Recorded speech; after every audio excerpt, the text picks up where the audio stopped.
প্রেম করে বিয়ে করেছিলাম, বাসায় নিয়ে গেলাম, বাবা কিছুতেই মানল না, সাথে সাথেই ত্যায্য করে দিল। বের হয়ে গেলাম। মারা তো সবসময় নরম মনের মানুষ হয়।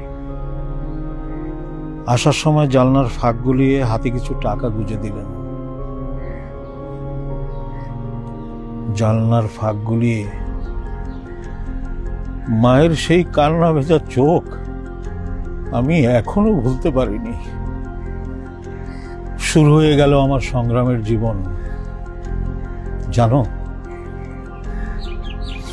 মায়ের দেয়া সেই কটা টাকা দিয়ে আমি একটা ঘর ভাড়া করলাম। বিশ্ববিদ্যালয়ে পড়াটাও শেষ হলো, ছোটখাটো একটা চাকরি শুরু করলাম, চলছে সংসার। এর মাঝে আমাদের একটা সন্তানও হলো। ছেলেটার নাম রাখলাম তৈমুর।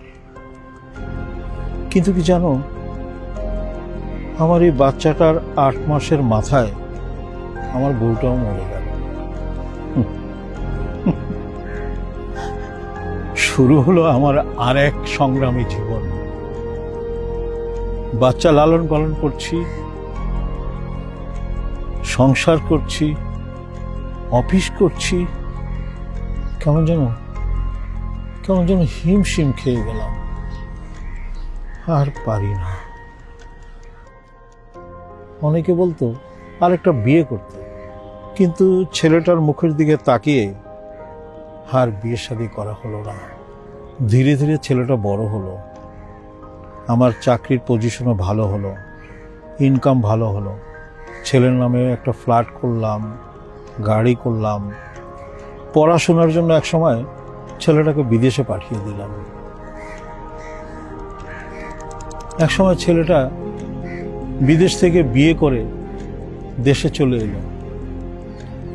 কিন্তু আমি বাবার মতো কঠোর হতে পারিনি। জানো, আমি খুব খুশি হয়েছিলাম ছেলেটা বউ নিয়ে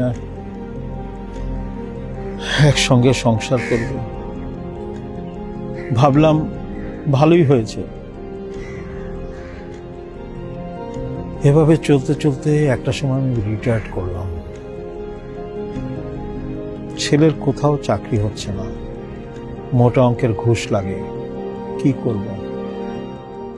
ছেলের চাকরি দিতে গিয়ে পেনশনের সমস্ত টাকা ঢেলে দিলাম। আমি হয়ে গেলাম নিঃস্ব। তারপর কি হলো জানো? এভাবে ভালোই চলছিল। এক সময় সংসারের সমস্ত দায়িত্ব চলে গেল ছেলের বউয়ের কাছে। আমার হাতে টাকা পয়সা নেই।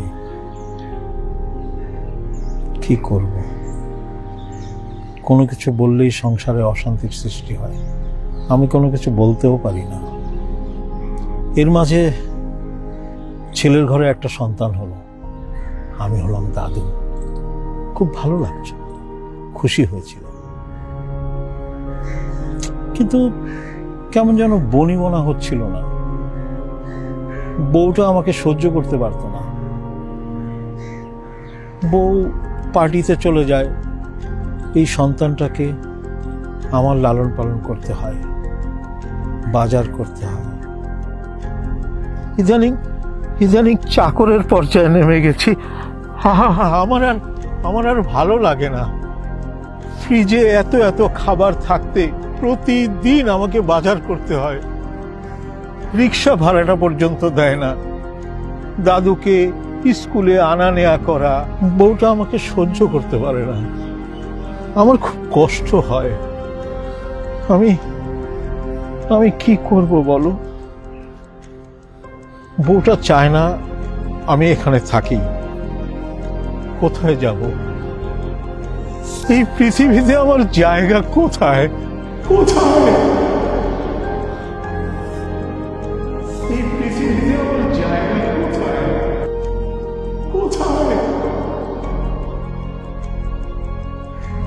একটা কথা বলি, পুরুষ মানুষকে অনেক শক্ত হতে হয়। কখনোই নিজের অর্জিত সম্পদ ছেলে মেয়ে বউয়ের নামে দিতে নেই। তাতে হয় কি জানো, জীবনটা গরু ছাগলের মতো হয়ে যায়। কখনো এই জন্য নিজের পায়ের নিচের শক্ত মাটি কখনো সরাতে নেই।